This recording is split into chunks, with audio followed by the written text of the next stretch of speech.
देखो, last lectures में हमने पढ़ा cell cycle and cell division के बारे में। ठीक, देखो इसमें सबसे पहले हमने क्या देखा था। हमने आपको सेल डिवीजन में बताया था दो टाइप की। सेल डिवीजन में बेसिकली दो टाइप है, एक माइटोसिस हमने देखा और एक मियोसिस देखा। अब दोनों ही में आपने पूरा सेल साइकिल पढ़ा कि दोनों में क्या सेल साइकिल है। सेल साइकिल को हमने डिफाइन किया था। इसमें आपने देखा कि इंटरफेज और डिवीजन फेज, ये दो मेन फेजेस हैं, जिसमें इंटरफेज में क्या होगा, preparation for cell division, it's a preparatory phase and resting phase also in which cell prepare itself for division. Interphase में हमने डिस्कस किया था G1 फेज, जो सबसे लॉन्गेस्ट फेज है, जिसमें डिसीजन होगा कि सेल फर्दर डिवाइड करेगा या नहीं करेगा। फिर एस फेज हमने देखा, जिसको हमने रेप्लिकेशन फेज बोला, सिंथेसिस फेज बोला, जिसके अंदर रेप्लिकेशन ऑफ डीएनए होगा, हिस्टोन प्रोटीन्स का सिंथेसिस भी इसी फेज में होगा, और सेंट्रियोल्स भी साइटोप्लाज्म में इसी फेज में डुप्लीकेट करते हैं। फिर हमने G2 फेज डिस्कस किया था कि G2 phase is the second gap phase and pre mitotic phase in which mitochondria, chloroplast and Golgi bodies duplicate in this phase. Clear? यहां तक हमने सब कुछ आपको समझाया था। फिर इसमें हमने चेक पॉइंट्स को भी डिस्कस किया था, वो क्वेश्चन नीट में पूछा गया, इसलिए उनको आप ध्यान से याद रखना। दो मैं फिर से डिस्कस कर रहा हूं। एक है G1S checkpoint, which is the major checkpoint, which is regulated by G1 cyclin CDC2 kinase.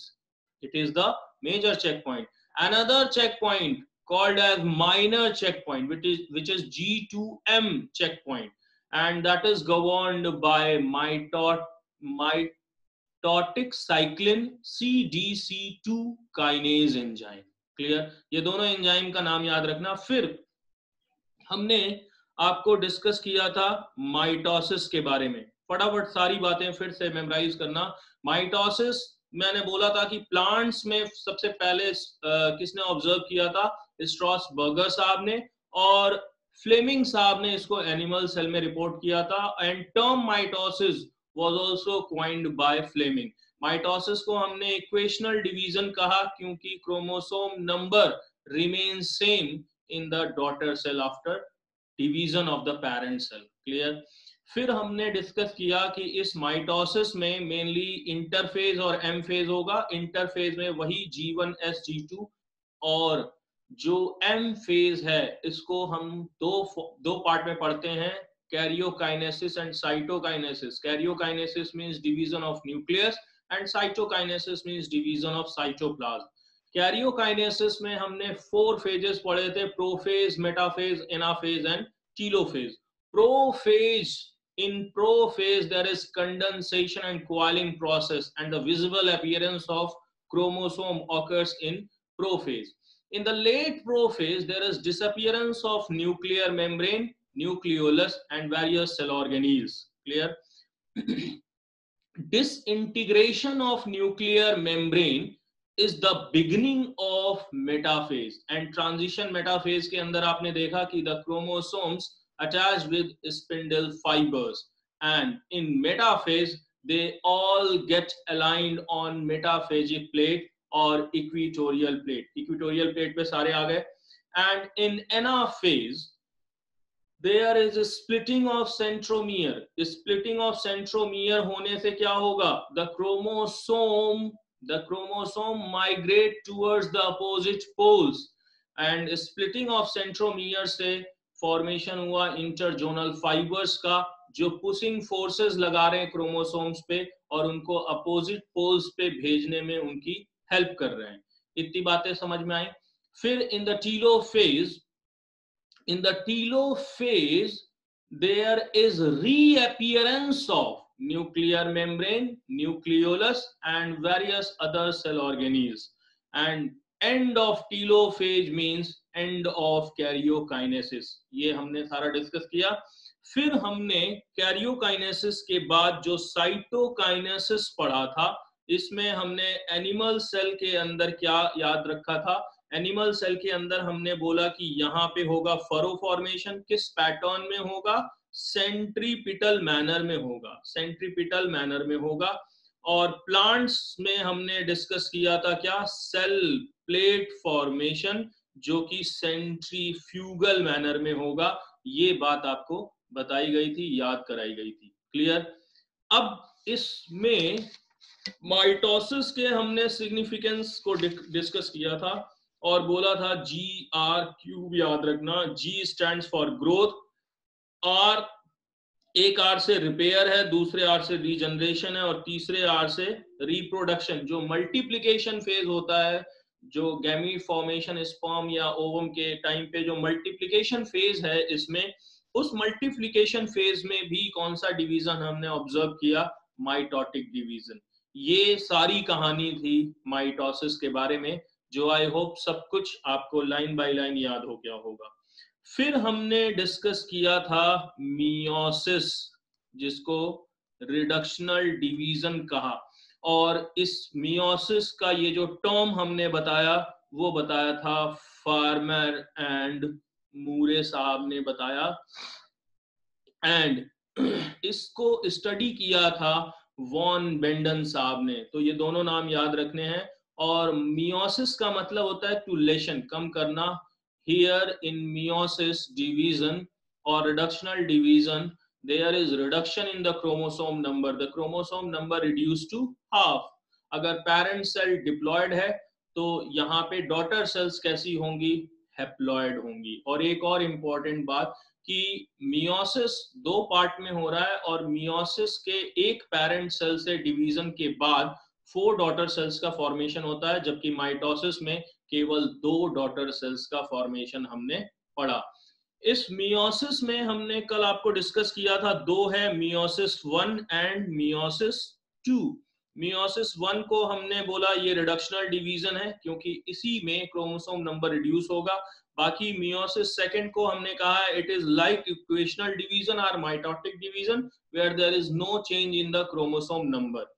इन दो के बीच में हमने पढ़ा था इंटरकाइनेसिस को, इंटरकाइनेसिस को। और इस इंटरकाइनेसिस को हमने क्या कहा कि ये इंटरफेस से कैसे डिफरेंट है। पहला कि यहाँ पे कोई रेप्लिकेशन नहीं होगा डीएनए में, डीएनए का रेप्लिकेशन नहीं होगा, बट डुप्लीकेशन किसका होगा, सेंट्रियोल्स का। प्रोटीन और आरएनए का सिंथेसिस होगा, प्रोटीन और आरएनए का सिंथेसिस यहाँ पर देखने को मिलेगा। क्लियर। अब यहाँ रिडक्शनल डिवीजन में मैंने आपको कल बताया था कि इस रिडक्शनल डिवीजन में मियोसिस 1 में इनका जो प्रोफेज फर्स्ट है, वहां से स्टार्ट करते हैं आज का लेक्चर। उनका जो प्रोफेज फर्स्ट है ये कंपैरेटिवली ज्यादा इलैबोरेटेड है, प्रोलॉन्ग्ड है एंड कॉम्प्लेक्स है बाकी सारे प्रोफेजेस से। क्लियर। तो ये कैसे कॉम्प्लेक्स है ये हम आज डिस्कस करते हैं। मियोसिस फर्स्ट का प्रोफेज फर्स्ट, और इस प्रोफेज फर्स्ट में मैंने कल आपको याद करवाया था लाओ जो पका दे दो। ठीक, यानी लेप्टोटीन हमने देखा, zygotene, then pachytene, then diplotene and then diakinesis. इनको हमें डिटेल में पढ़ना है। नीट पॉइंट ऑफ व्यू से ये मोस्ट इंपॉर्टेंट है नीट के लिए। एक क्वेश्चन यहाँ से पूछा जाता है, बहुत इजीली एक क्वेश्चन फ्रेम हो जाता है। तो आपको ये सारा फेजेस विद डायग्राम में आपको समझा रहा हूँ, बहुत ध्यान से इसको समझना। सबसे पहले मैं डिस्कस कर रहा हूँ लेप्टोटीन को। ठीक,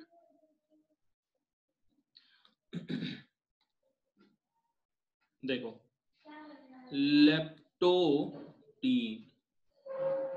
लेप्टोटीन में आपको याद रखना है कि लेप्टोटीन को कहा गया है, कल भी मैंने आपको बताया था कि लेप्टोटीन को हम क्या कहते हैं, लेप्टोटीन को हम कहते हैं बुकेट स्टेज, बुकेट स्टेज। क्यों कहा जाता है इसको बुके स्टेज? तो ध्यान से देखो, ये हमारे पास सेल, इसके अंदर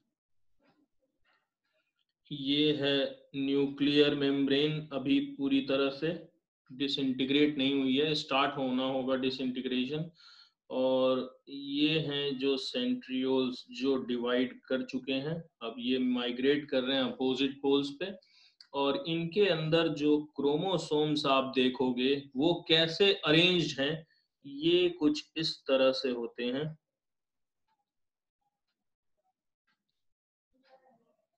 ये जैसे बुके देते हो शादी ब्याह में, तो वो कैसा होता है, कुछ इस तरह से होता है, एक जगह ये अटैच होता है, बाकी ये ऐसे अरेंज होता है। तो इस प्रोसेस में आप देख रहे हो ये ऐसे इस क्रोमोसोम्स अटैच्ड हैं। और यहाँ पर क्या हुआ है इस लैक्टोटीन स्टेज में, जैसे प्रोफेज में नॉर्मली हमने पढ़ा होता है कि एक्चुअल में इंटरफेज में जो न्यूक्लियस है वो किस तरह से है, क्रोमैटिन रेटिकुलम के फॉर्म में है। लेकिन जैसे ही प्रोफेज में आएगा वो क्रोमोसोम्स के फॉर्म में होगा by the process of condensation and coiling. Chromatin reticulum था, अब इसमें कंडेंसेशन और कोआइलिंग हुई, अब ऐसे क्रोमोसोम्स के फॉर्म में ये दिखने लगेंगे। बात समझ में आ गई? अब ग्रेजुअली धीरे धीरे जब आप लाइट माइक्रोस्कोप से देखोगे तो यहाँ पे क्रोमोसोम्स दिखाई देने लगेंगे। ये था लेप्टोटीन, जिसको कहा गया था बुके स्टेज। क्यों? क्योंकि इनका अपीयरेंस कुछ बुके लाइक है, इसी में कंडेंसेशन और कोआइलिंग देखने को मिल रही है। इस लैप्टोटीन के बाद हमने डिस्कस किया है जाइगोटीन को। और जाइगोटीन में हमने क्या देखा है, जाइगोटीन में हमने याद करा था कि जाइगोस का मतलब क्या होगा, पेयरिंग। और साथ में आपको ये भी याद रखना है कि इस फेजेस में से ये फर्स्ट है, ये सेकंड है, ये थर्ड है, ये फोर्थ है और ये फिफ्थ फेज है। ये सीक्वेंस याद रखना है, इसीलिए मैंने आपको याद करवाया था लाओ जो पका दे दो, लेप्टोटीन, जाइगोटीन, पैकिटीन, डिप्लोटीन और डायकाइनेसिस, ये सीक्वेंस याद रखना है आपको। जाइगोटीन में मैंने बोला कि ये कौन सा फेज है, ये जाइगोस का मतलब पेयरिंग है, यानी इस फेज में क्या होगा, इस फेज में पेयरिंग होगी क्रोमोसोम्स की। न्यूक्लियर मेम्ब्रेन अभी डिसइंटीग्रेट हो रहा है। तो ये है हमारे पास न्यूक्लियर मेम्ब्रेन जो डिसइंटीग्रेट हो रहा है, ये हमारे पास सेंट्रियोल्स जो माइग्रेट कर रहे हैं। और अब ये जो कंडेंसेशन और कोआइलिंग हुआ है, इससे अपीयरेंस तो हो गया क्रोमोसोम्स का। अब यहाँ पे ये जो क्रोमोसोम्स हैं ये पेयरिंग करेंगे। और ये जो पेयरिंग होगी ये किसके किसके बीच होगी, ये पेयरिंग होगी होमोलॉगस क्रोमोसोम्स के बीच में, होमोलॉगस क्रोमोसोम्स के बीच में ये। और यहाँ पे एक इंपॉर्टेंट क्वेश्चन बनता है हर बार कि ये डायड और टेट्राड क्या है, कितने डायड कितने टेट्राड बनेंगे, ये सारी बातें यहाँ पे डिस्कस की जाती हैं। यहाँ भी हमने 4 क्रोमोसोम्स के साथ स्टडी करी थी तो यहाँ पर इसको हम कहते हैं, ये जो बना है ये क्या है, ये है बाईवैलेंट, बाईवैलेंट। और इसी को कहा जाता है, ये बाईवैलेंट डायड है, बाईवैलेंट डायड है। जाइगोटीन का मतलब ही मैंने बोला कि यहाँ पे क्या होगी, पेयरिंग होगी, किसमें, होमोलॉगस क्रोमोसोम के बीच में जब पेयरिंग होगी, या इसको हम कहते हैं साइनेप्सिस। क्वेश्चन में एक बार नीट में पूछा भी गया है कि भाई साइनेप्सिस किस फेज में होगा, तो साइनेप्सिस का मतलब पेयरिंग है और ये होगा जाइगोटीन स्टेज में।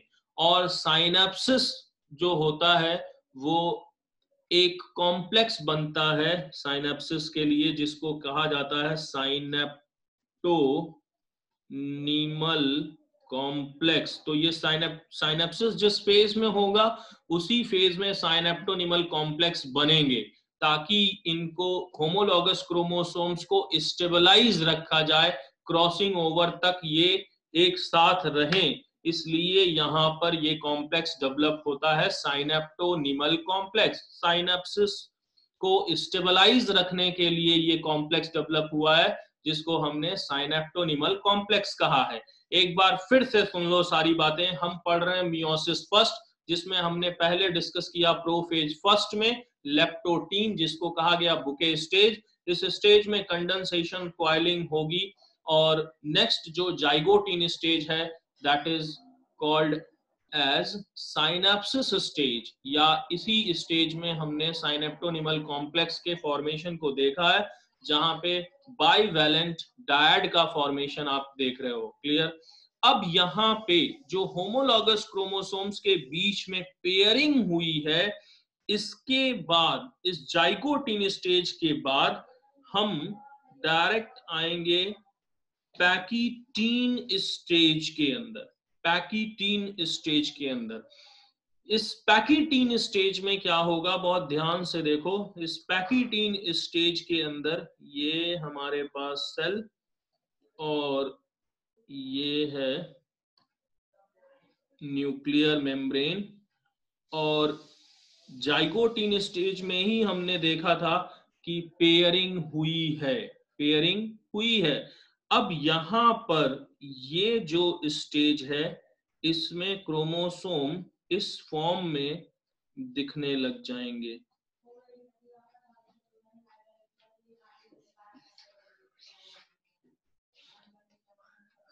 ये कौन सी स्टेज है? ये है बाईवैलेंट टेट्राड स्टेज। पहले डायड स्टेज की बात करे थे, अब हम टेट्राड स्टेज की बात करते हैं। इसी पैकीटीन स्टेज में अब क्या हुआ, इसी पैकीटीन स्टेज में ये है मेन। मैं दो डायग्राम इसका बना रहा हूं ताकि आपको सारी चीजें क्लियर हों।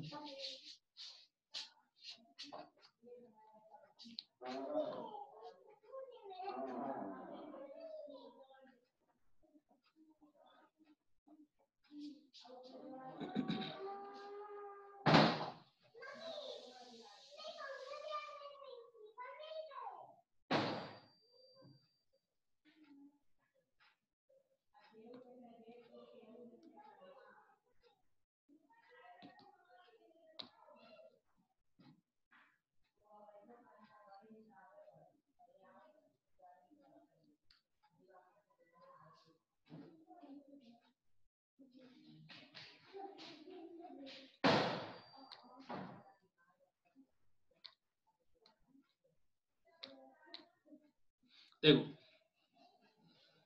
ये है न्यूक्लियर मेम्ब्रेन।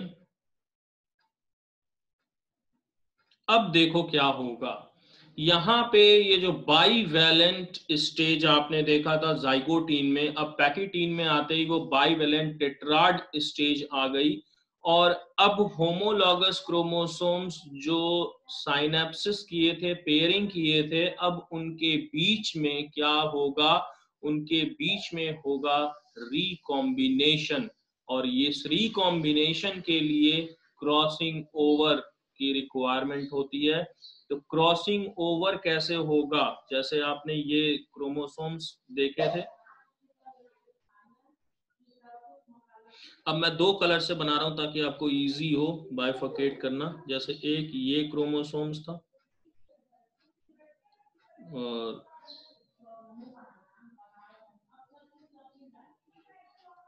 ये, और दूसरा हमारे पास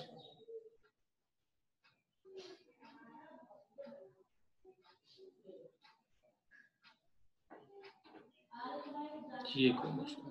ये दोनों ही पैकीटीन स्टेज में है। अब यहाँ पे ये जो आप देख रहे हो, इस यहाँ पे यही होगा क्रॉसिंग ओवर। और क्रॉसिंग ओवर जहां पे होगा उस साइट को हम यहाँ पे ये जैसे ये साइट है तो इसको ही कहा जाता है रिकॉम्बिनेशन नोड्यूल। रिकॉम्बिनेशन नोड्यूल, यहाँ पे एक एंजाइम वर्क करता है, क्वेश्चन में पूछा गया है नीट में। इस एंजाइम को क्या कहा जाता है? तो ये एंजाइम होता है रिकॉम्बिनेज एंजाइम, जो इन्वॉल्व होता है क्रॉसिंग ओवर के लिए। और ये जो दो क्रोमैटिड्स हैं वो इसी साइट पे एक दूसरे से लिंक होते हैं, जुड़े हुए होते हैं। पैकिटीन स्टेज तक किसी को कोई समस्या, दुविधा, आशंका हो तो बोल दो। पहले हमने लेप्टोटीन बुके स्टेज डिस्कस किया, फिर हमने जाइगोटीन स्टेज को डिस्कस किया, और नेक्स्ट हमने पैकिटीन स्टेज को डिस्कस किया। इस पैकिटीन स्टेज में क्रॉसिंग ओवर को हमने देखा, रिकॉम्बिनेशन हो रहा है, रिकॉम्बिनेशन नोड्यूल कैसे बन रहा है, कौन सा एंजाइम यहाँ पर इन्वॉल्व हो रहा है, ये सारी बातें हमने डिस्कस करी। इसके बाद अब नेक्स्ट क्रॉसिंग ओवर के बाद क्या होगा वो हम देखेंगे डिप्लोटीन स्टेज के अंदर। Diplotene stage which is the fourth stage, इसी को हमने फोर्थ स्टेज कहा है। और आपको याद रखना है कि ये सारे प्रोफेज जो भी आपने देखे थे उन सब में ये लॉन्गेस्ट फेज होगा। जब आपको मैंने स्पेशल क्रोमोसोम्स बताए थे, जाइंट क्रोमोसोम्स, तो वहां पे आपको मैंने बताया था कि इसी स्टेज में वो सस्पेंडेड रहते हैं डिप्लोटीन स्टेज में, तो इसीलिए इनको लॉन्गेस्ट फेज कहा जाता है। और ये फेज शुरू कहाँ होगा? ये फेज शुरू होगा डिसोल्यूशन ऑफ साइनेप्टोनिमल कॉम्प्लेक्स से। मैंने बोला कि ये जो साइनेप्टोनिमल कॉम्प्लेक्स बन रहा है किस स्टेज में? जाइगोटीन स्टेज में। और ये कब तक रहेगा? तो ये रहेगा कब तक? जब तक क्रॉसिंग ओवर कंप्लीट ना हो जाए, जब तक क्रॉसिंग ओवर कंप्लीट ना हो जाए। एक बार क्रॉसिंग ओवर कंप्लीट हो गया, जैसे पैकिटीन स्टेज में क्रॉसिंग ओवर अब कंप्लीट हो गया, यानी अब साइनेप्टोनिमल कॉम्प्लेक्स की रिक्वायरमेंट नहीं है, तो डिप्लोटीन स्टेज में अब ये क्या होगा? डिसोल्यूशन हो जाएगा। डिसोल्यूशन किसका? डिसोल्यूशन ऑफ साइनेप्टोनिमल कॉम्प्लेक्स का। जो ये साइनेप्टोनिमल कॉम्प्लेक्स हैं ये डिसोल्यूट कर जाएंगे, इनका हो जाएगा डिसोल्यूशन, खत्म हो जाएंगे। और अब जो होमोलॉगस क्रोमोसोम्स साइनेप्सिस के फॉर्म में थे, पेयरिंग के फॉर्म में थे, अब दे विल स्टार्ट सेपरेटिंग, यानी अब क्या होगा? डीसाइनेप्सिस। तो क्वेश्चन में आपसे पूछा जाएगा भाई साइनेप्सिस किस स्टेज में हुई, तो आप क्या आंसर करोगे? जाइगोटीन स्टेज में। फिर क्वेश्चन में पूछा जाएगा डीसाइनेप्सिस किस स्टेज में हुआ, तो आप मार्क करोगे डिप्लोटीन स्टेज को। और यहां पे एक क्वेश्चन पूछा जाता है कि एक ऐसा पॉइंट भी है, जैसे क्या है, ये अलग हो रहे हैं, सेपरेट हो रहे हैं, लेकिन एक ऐसा पॉइंट है जिस पे ये जुड़े रहेंगे, उस पॉइंट को हम क्या कहते हैं? जहां पे ये क्रॉसओवर है, ये जुड़ा हुआ है, उस पॉइंट को हम कहते हैं चिasmata। चिasmata, चिasmata जो क्या है? एक्स शेप्ड स्ट्रक्चर है, एक्स शेप्ड स्ट्रक्चर है, वो पॉइंट जिससे क्रोमोसोम अभी भी अटैच्ड हैं। इसीलिए अब एक और पॉइंट जो मैंने अभी डिस्कस किया वो याद रखना, इसी को हम डिक्टियोटीन स्टेज भी कहते हैं, जो सस्पेंडेड स्टेज होती है। वही जैसे oocytes में आपने देखा था स्पेशल क्रोमोसोम्स में कि इसी स्टेज में आके वो रहती है। अब यहां पर इसी स्टेज में लास्ट में, डिप्लोटीन में लास्ट में आप क्या देखोगे कि यहां पर एक क्वेश्चन ये पूछा जाता है कि टर्मिनलाइजेशन ऑफ चिasmata कहां होगा, तो आप आंसर टिक करोगे डायकाइनेसिस के अंदर। लेकिन अगर आपसे पूछा जाए कि ये चाज़मेटा का टर्मिनलाइजेशन स्टार्ट किस स्टेज में, क्योंकि दोनों क्वेश्चन पूछे गए हैं, इसलिए मैं आपको फोकस कर रहा हूं कि क्योंकि चाज़मेटा से जैसे ही हमें याद आता है फिर हमें लगता है नहीं ये लास्ट स्टेज में होगा इनका टर्मिनलाइजेशन, लेकिन जो प्रोसेस है वो इसी के लास्ट में शुरू हो जाएगा, यानी डिप्लोटीन में। तो मैं पूरी दोनों लाइन आपको मार्क करके लिख रहा हूं। देखो इस स्टेज के लिए जो ऑप्शन टिक करना है वो क्या है, terminalization of chiasmata starts, terminalization of chiasmata starts, शुरुआत हो जाएगी टर्मिनलाइजेशन की, जो कंप्लीट होगी किस स्टेज में, डायकाइनेसिस के अंदर, डायकाइनेसिस के अंदर। क्लियर? देखो डायकाइनेसिस,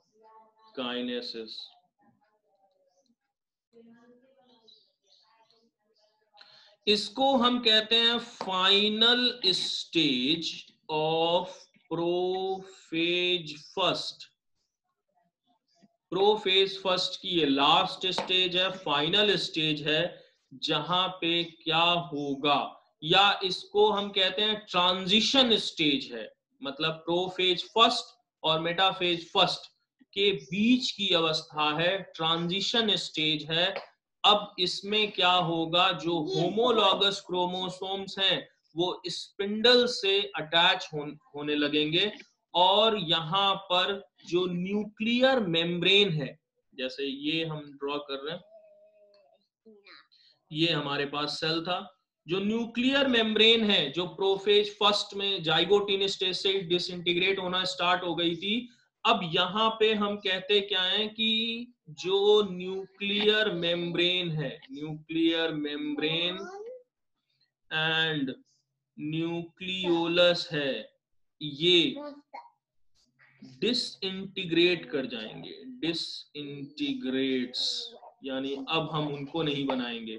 अब यहाँ पे क्या होगा, सेपरेशन, सेपरेशन हो जाएगा, क्योंकि इस स्टेज में अब हो गया क्या, जिस पॉइंट पे वो जुड़े थे, एक्स शेप स्ट्रक्चर जो चाज़मेटा था, वो अब यहाँ पे हम कहते हैं फाइनल हो गया है, यानी टर्मिनलाइजेशन हो गया, किसका, टर्मिनलाइजेशन हो गया चाज़मेटा का।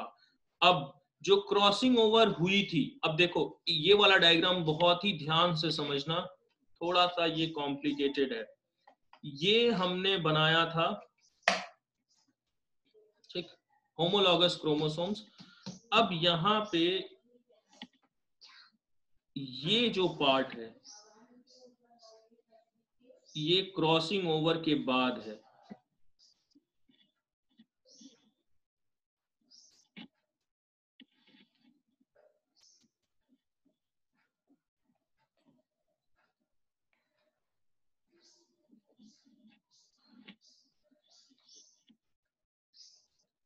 देखो ये थोड़ा पार्ट उनका और थोड़ा इनका है, दूसरे वाले को भी देखो,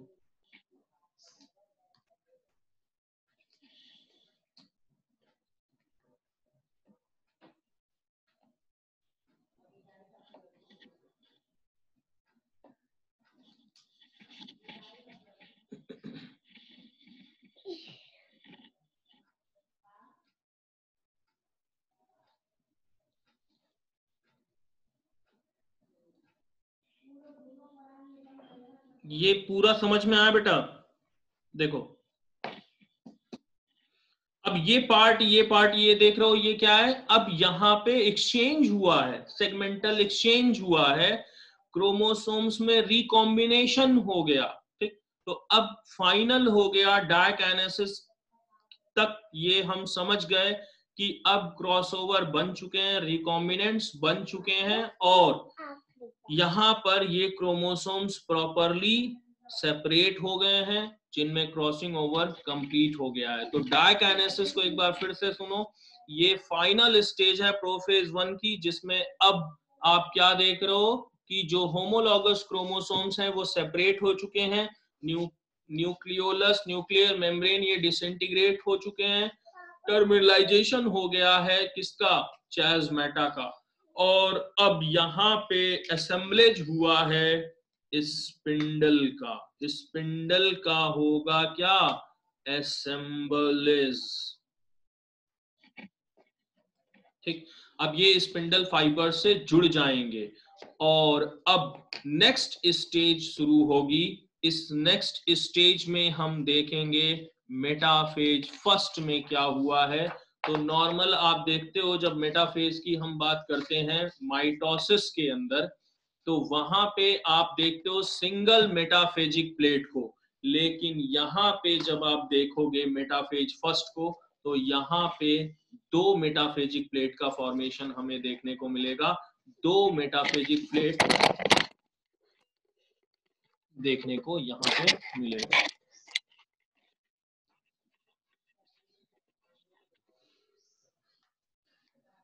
देखो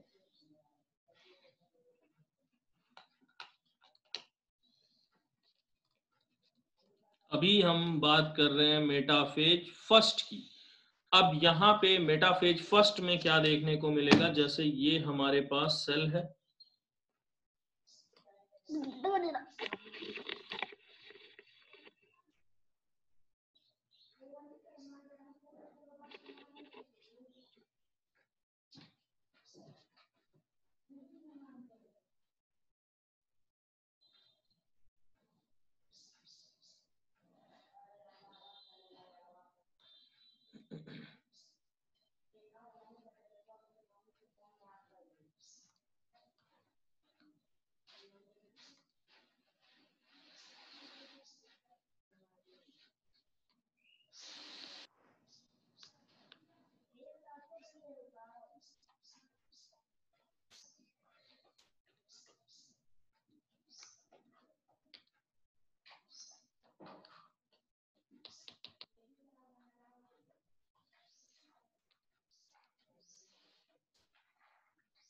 मेटाफेज फर्स्ट।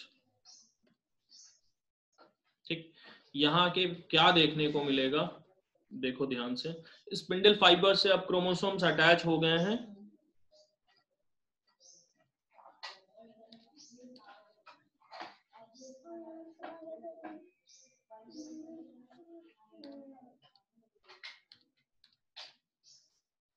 ये हमारे पास है सेंट्रियोल्स जो अपोजिट पोल्स की तरफ है।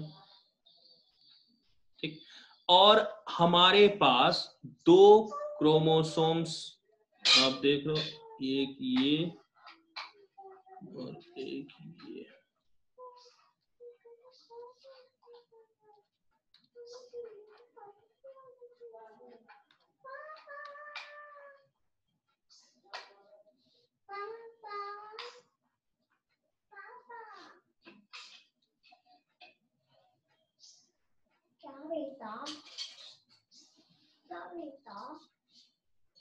मम्मी के पेट में दर्द हो रहा है। मम्मी को बुखार था ना, मुझे पेट पे लाइट कर रहा है।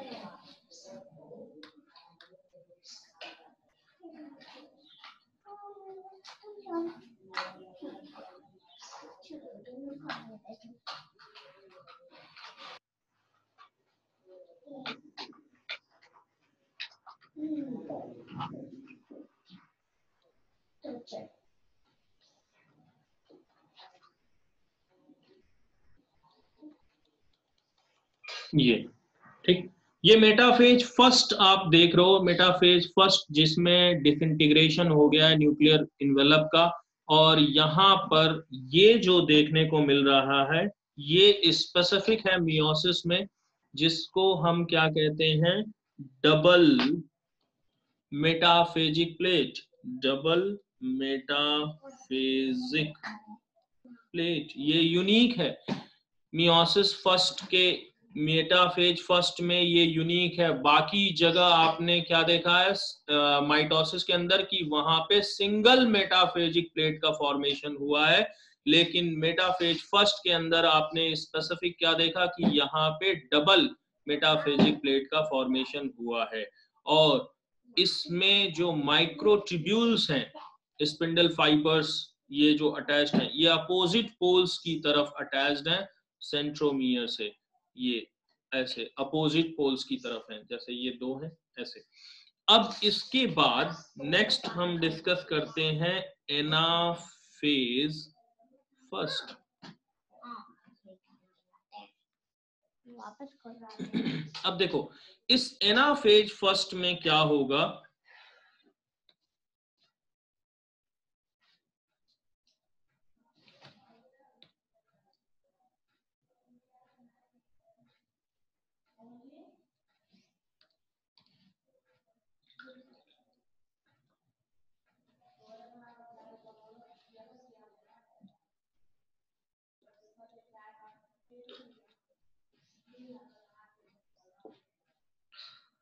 ये सेपरेट करेंगे और यहां पर स्प्लिटिंग अभी नहीं होगी सेंट्रोमियर की, नो डिवीजन ऑफ सेंट्रोमियर, ये